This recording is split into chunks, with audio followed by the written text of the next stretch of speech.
See? Carl Froch. Carl Froch. Oh. See? See? I saved you.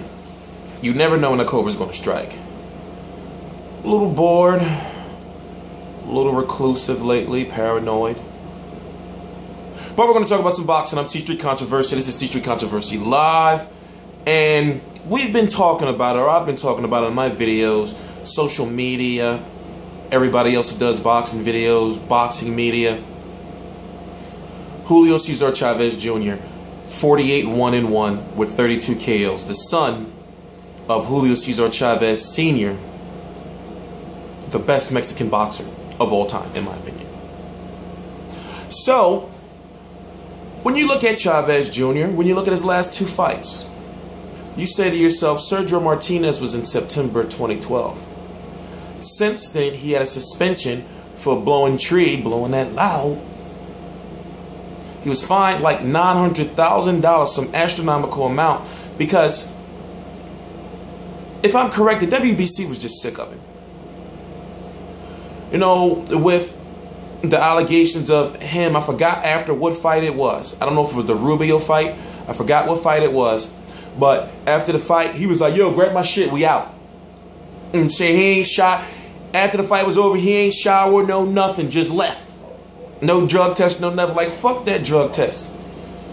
Julio Cesar Chavez Jr. does what he wants. Julio Cesar Chavez Jr. is a boss, whether you like it or not. Why? Because his ratings are always high, and he does get paid. Despite what you say about him, you're always saying something about him. He has charisma. We don't, you know, us boxing fans, we don't ask why. Hell, he can do no wrong in my book. I said that he'd be probably the only person that I would just want to chill whole entire day with. You know, I guess you know, probably chill with some cartels. You know, probably blow some tree. You know, I don't know. He seemed like one of them guys. Like, you know how if you go to the bank and they got like all the pins in a little, you know, little pin holder thing. He seemed like the type of guy that even if they free pins, like the person turn around, he just take one and be smiling like for no reason. It's like, what'd you take the pin for? Or he like, you know, like take all the lollipops, you know, from like the kids. He like at the front desk at the doctor's. He'd go with his daughter, and you see all the little kids like, oh, look at the lollipops. I know I'm gonna get one when I leave. He just take them all like. Just start looking around with that dumbass smile. Well, long story short, I don't know. I'm tripping. Finally, it is said that the Carl Froch fight, Carl Froch, 39-2-1? Was it 39-2 with 32 knockouts? I forgot. I'm sorry, Carl the Cobra. He's the WBA World. Remember, Andre Ward is the WBA Super World, and Lord knows I don't know why he still got that belt. He's the IBF and the IBO 168-pound champion. Arthur Abraham is the WBO 168-pound champion. Anthony Dirrell is the WBC 168-pound champion. Yeah, and yes, Paul Smith, I didn't forget about you. Paul Smith is supposed to be the WBO 168-pound champion, something that James DeGALE was trying to do, and George Groves has not done yet. Julio Cesar Chavez Jr. was offered to be the #1 contender by the WBC, mandatory to fight Anthony Dirrell. Just a few weeks ago, he turned it down. He turned down $2.2 million allegedly to fight Gennady Golovkin with no extension. $6 million if he signed an extension. His current contract is over in, if I'm correct, September of 2015. All he has to do is fight one fight, and I don't think Bob Bam's trying to keep him. I think he's just sick of him. I think Chavez just wants to go to Al Heyman, and he wants to fight the fight he want to fight and when he wants to fight. Now, is he good? You may look at him and say, yo, he kind of a dickhead, but no, he's good. You got to think that he has the mentality of a young fighter, but he's a Mexican fighter, and he is young as far as he has some smarts in the ring. For example, you don't want to be caught in a corner against a Chavez Jr. Why? Because he's gonna swing for the fences, and he's gonna break your ribs or break your face, and that's a fact. Take what you want about, you know, you may say his career has been guided or whatever the case may be. If Chavez Jr. has you in a corner or on the ropes, you're done. And I'm sorry, Carl Froch, but see, Carl Froch is going to keep it in the middle of the ring. In fact, Carl Froch made Sergio Martinez right-handed style. Now, Here's the thing. These two are in my top 5 boxers that I love right now. Cobra Froch, see? And Julio Cesar Chavez Jr. So for me to predict who wins, we know it's going to be a bloodbath. And by the way, they're talking about it being in Vegas in January. James DeGale's gotta wait. James DeGale is going to be taking on Marco Antonio Parabon. He's the #1 contender for Carl Froch's IBF title. Carl Froch wants to fight Julio Cesar Chavez Jr. because he wants that big payday, and more importantly, people are saying he just wants the payday. He wants that recognition. He wants that international superstar acclaim. And maybe because I watch all his fights, and I'm thinking, yo, his fights be on HBO. You know, like, he is an international superstar, and believe it or not, there are people in the hood who actually know, like, who Carl Froch is. They're like, oh yeah, the dude who knocked Jermaine Taylor the fuck out. Damn, where he at? You know, people know who he is, but the fights that have been available, then Andre Ward, and no, I want Carl Froch to have. Truthfully, I don't want him to retire. If he fights Chavez Jr., you know, he's going to have to fight then James DeGale, and kind of like Pacquiao fighting Chris Algieri. You know, the motivation is not there for Carl Froch and, you know, James DeGale.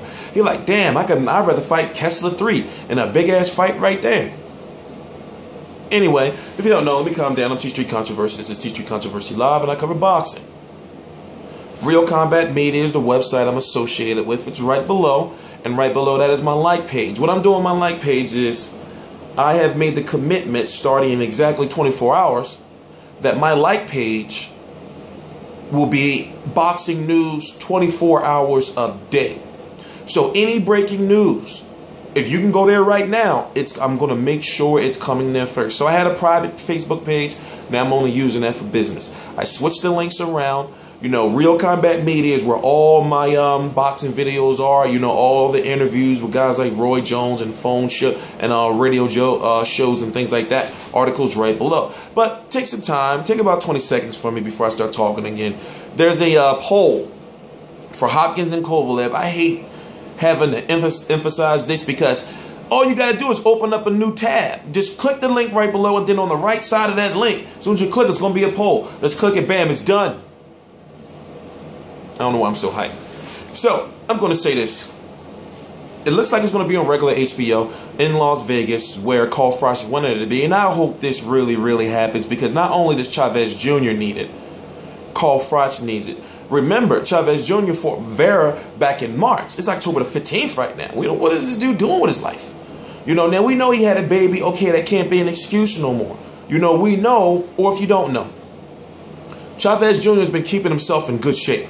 Check out his Instagram, check out his Twitter, because at one point in time, he had let himself go. I swear he looked like he was like 220, 230. Remember that photo? And just all you got to do is Google Julio Cesar Chavez fat or Chavez fat. It'll automatically come up. Remember that it's a picture of him standing in the ring with a white t-shirt and a red hat, and all this shit's just out here, and he just fat with that Chavez Jr. smile.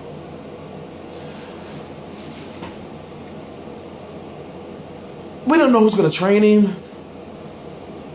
We don't know how much he's going to get paid. I don't know how they're getting this deal done. I don't even know who his manager is. You know, I'm sure his pop probably just there, you know, chain smoking with his bandana on, you know, like, son, you know. I just don't see. I don't think Chavez Jr. listened to Chavez Sr. I don't. Because he had an issue. Me and Chavez Jr. had an issue that he was like, and I'm just interpreting it. He had an issue where he was like, yo, Bob, why you keep going to my pop? Go to my manager. So you imagine Bob Arum going to Chavez Jr. and Chavez Sr. like, yo, what's up with your son? Like, I got this fight out here for him, and he bullshitting around. All they got to do is fight one more fight, and I offered him $6 million. And, you know, Chavez saying, like, well, you know, he motherfucker don't listen to me. I'm trying to tell him to go out there and get that bread, but he talking about he want to chill. Like, you know? Like, but anyway, I'm T-Street Controversy. Please subscribe. As soon as it becomes official, any news, I've already did multiple videos on it, I will be uploading. T-Street Controversy, T-Street Controversy Live.